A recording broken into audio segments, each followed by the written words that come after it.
إن الحمد لله والصلاة والسلام على رسول الله وبعد أعوذ بالله من الشيطان الرجيم بسم الله الرحمن الرحيم ليس البر أن تولوا وجوهكم قبل المشرق والمغرب إلى آخر آية সম্মানিত প্রিয় দর্শক শ্রোতা প্রিয় দিনী ভাই বন্ধুগণ আসসালামু আলাইকুম ওয়া রাহমাতুল্লাহি তাআলা ওয়া বারাকাতুহু। আমি মহান আল্লাহ সুবহানাহু ওয়া তাআলার অসীম কৃপার উপর ভরসা করে আল্লাহ সুবহানাহু ওয়া তাআলার আখিরি কালামে রব্বির সবচেয়ে বড় সূরা সূরাতুল বাকারার একটি অত্যন্ত গুরুত্বপূর্ণ আয়াত নং 177 ধারাবাহিক দারসুল কোরআন শুরু করেছিলাম। ইতিমধ্যে প্রথম পর্ব শেষ করেছি, আজকে দ্বিতীয় পর্ব শুরু করেছি। প্রথম পর্বে ছিল সূরার নামকরণ এবং ওই আয়াতের সরল অনুবাদ। আজকে দ্বিতীয় পর্বে শুরু করছি নামকরণের বিস্তরণ এবং মহাগ্রন্থ আল কোরআনে আল বাকারা তথা গৌর প্রসঙ্গ। আল্লাহ রাব্বুল আলামিন এই আল বাকারা তথা গৌর প্রসঙ্গ নিয়ে কোরআন মজিদের সূরা বাকারা ছাড়াও আরও একাধিক স্থানে কথা বলেছেন।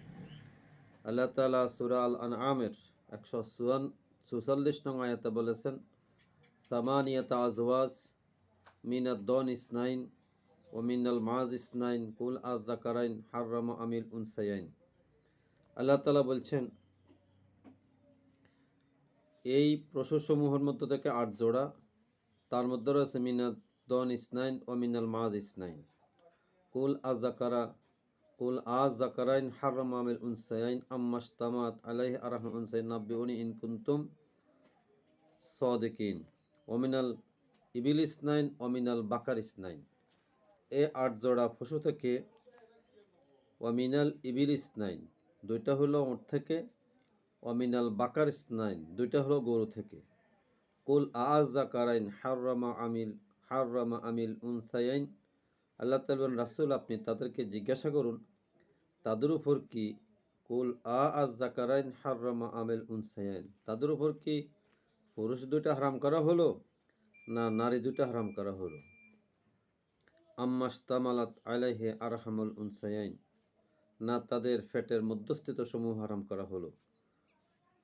আম কুনতুম শুহাদা ইয ওয়াসাকুম বিহাযা, এই বিষয় যখন আল্লাহ তাআলা আদেশ করছেন তোমরা সেখানে উপস্থিত ছিলে। ফামান আযলামা মিম্মান ইফতারা আলাল্লাহিল কাযিবা লিয়ুদিল্লান নাসা বিগাইরি ইলম ইন্নাল্লাহা লা ইয়াহদিল কওমাজ যালিমিন।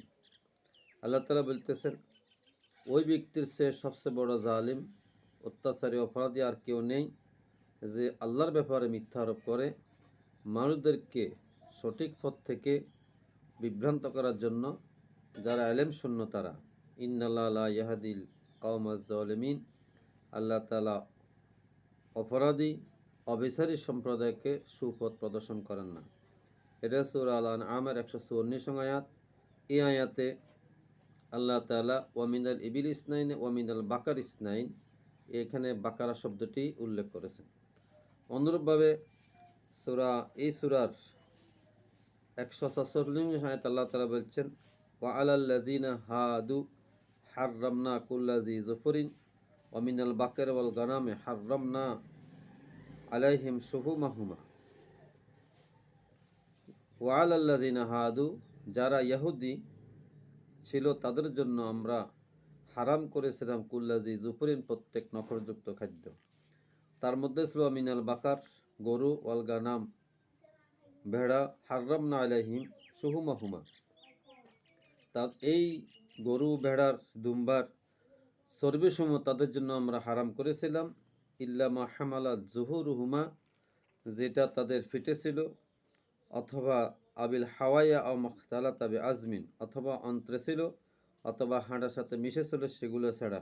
যালিকা জাযায়নাহুম বিবাগীহিম ওয়া ইন্না লাসাদিকুন, এটা ছিল ইহুদি গোষ্ঠীর অপরাধ, অন্যায় এবং বাড়াবাড়ির কারণে আমরা সত্যি বলেছিলাম। এই আয়াতে ওয়ামিনাল বাকার ওয়াল গানাম, এখানে এই বাকারা শব্দটি উল্লেখ পাওয়া যায়। অনুরূপভাবে আল্লাহ রাব্বুল ইজ্জত ওয়াল জালাল এই আয়াতগুলোতে ইহুদি গোষ্ঠীর চরম বাড়াবাড়ির কথা বলেছেন, বলে তাদেরকে গরুর কথা বা গরুর পুরুষ অথবা নারী হারাম কথা বলেছেন। তাদের বিভিন্ন ভ্রান্ত আকিদার জবাব দিয়ে গিয়ে যে গরু মানুষের জন্য হালাল একটা বৈধ একটা প্রাণী, এটা নারীর জন্য একরকম, পুরুষের জন্য একরকম, ছোটোর জন্য একরকম, বড়োর জন্য আরেক রকম নয়। গরু আল্লাহ সুবহানাহু ওয়া তাআলা যে সমস্ত প্রাণীসমূহের গোশত খাওয়া হালাল বৈধ, সে সমস্ত প্রাণীসমূহের মধ্যে আল বাকারা বা গরু হচ্ছে একটি অন্যতম। আল্লাহ রাব্বুল ইজ্জত ওয়াল জালাল সূরা ইউসুফের মধ্যে বলেছেন, সূরা ইউসুফের ৪৩ নং আয়াতে আল্লাহ তাআলা বলছেন,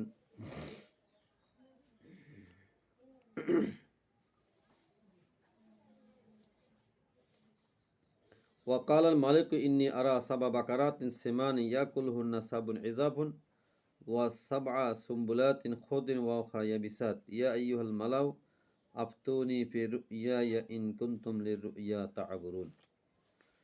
এখানে সূরাত ইউসুফের মধ্যে পুরাটাই ইউসুফ ইসলামের ঘটনা।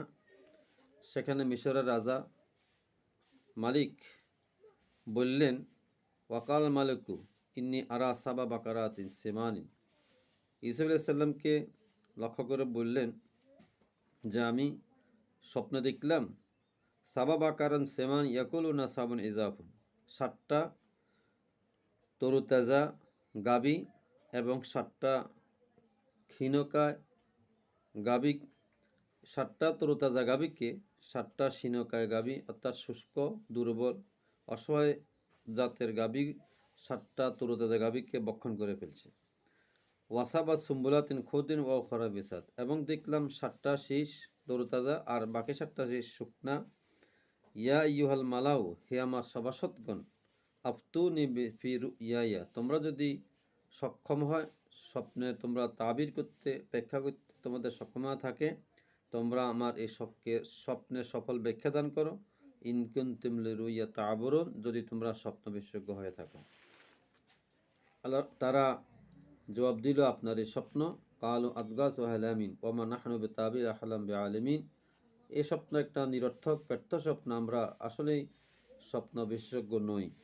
এরপরে সূরা ইউসুফের ৪৬ নং আয়াতে আল্লাহ তাআলা বললেন, ইউসুফ ওয়া ইউহা সিদ্দিক আফতারা ফি সাবে বাকারাতিন সিমা ইয়াকুলুহুন্না সাবুন ইজাফুন ওয়া সাবে সুম্বুলাতিন খুদিন ওয়া উখরা ইয়াবিসাত লাআল্লি আরজু ইলান নাস লাআল্লাহুম ইয়ালামুন।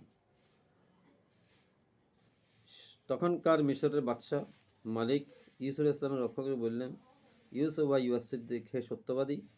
ইউসুফকে তিনি সত্যবাদী সিদ্দিক রূপে দিলেন। নবীরাই আসলে সত্যবাদী, মুস্তাজাবুদ দাওয়াত, নিষ্পাপ এবং মাসুম।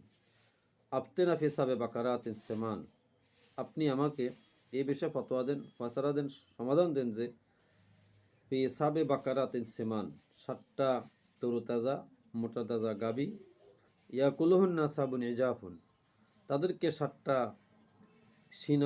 ক্ষীণকায় গাবি খেয়ে ফেলছে, এবং ওয়াসাবে সুম্বুলাতিন খুদিন ওয়া উখরা ইয়াবিসাত, 7টা তরুতাজা শীষ ফলবান এবং 7টা শুকনা ফলহীন শেষের বিষয়ে আপনি আমাকে সমাধান দিন। লাআল্লি আরজু ইলান নাস, এই সমাধান নিয়ে আমি উত্তর নিয়ে মানুষের কাছে যাব।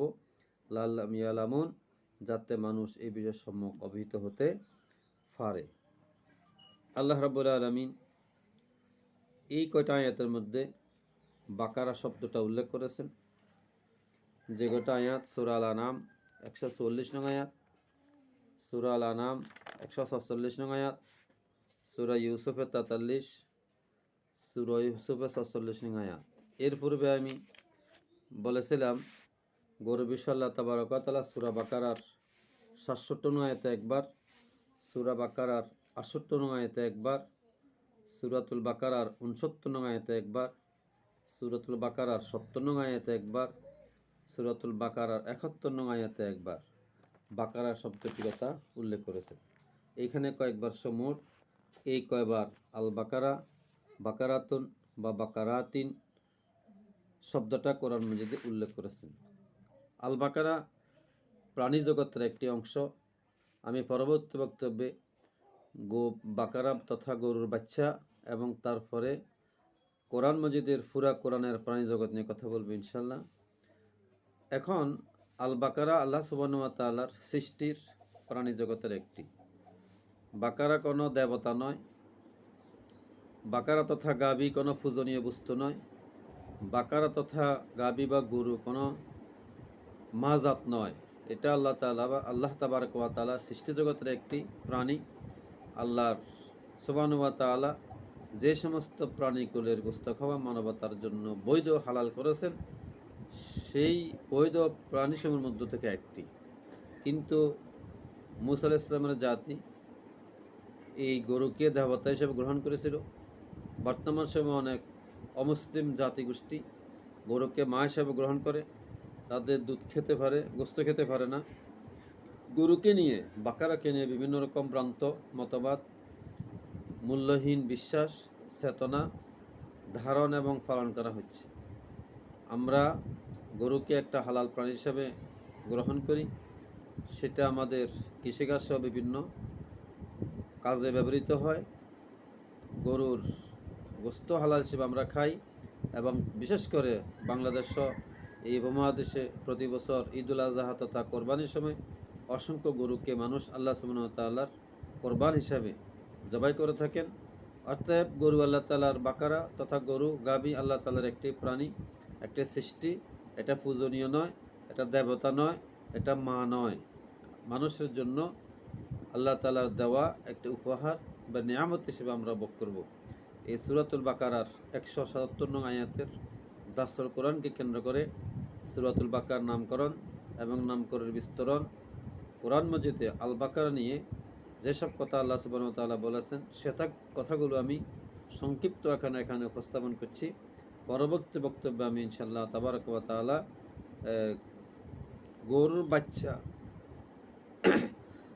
নিয়ে যেসব কথা বলা আছে সেগুলো বলবো। ওমা তৌফিক ইল্লা বিল্লাহ। আসসালাম।